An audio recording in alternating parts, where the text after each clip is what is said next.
Lateral stride and squat series also provides insight as to how athletes might prefer to organize forward moves or changes of direction. Due to the horizontal forces involved in the lateral stride, it's much more hip dominant with an emphasis on ankle eversion and inversion.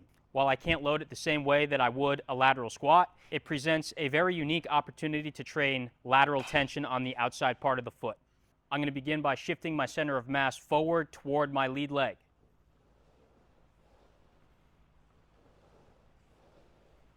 It's very important that my head follows my lead leg.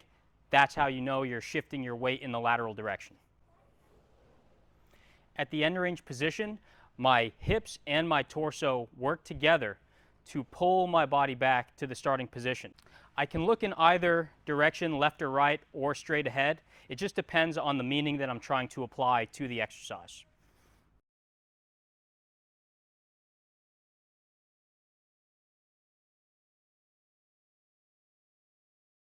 Because of the duoaxial glider of the hyperstride, there's a lot of different ways I can perform the lateral stride.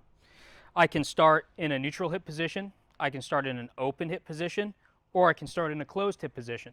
So that's external rotation, neutral, internal rotation. I can hold these angles during the stride. I can change the angles during the stride.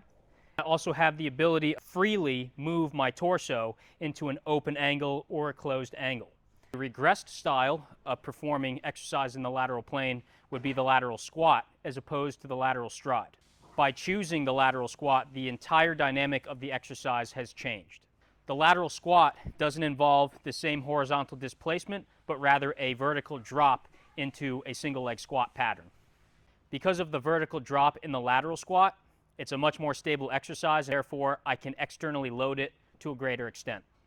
The lateral squat is much more of an ankle-knee dominant exercise. At the ground level, we're challenging ankle dorsiflexion and plantar flexion.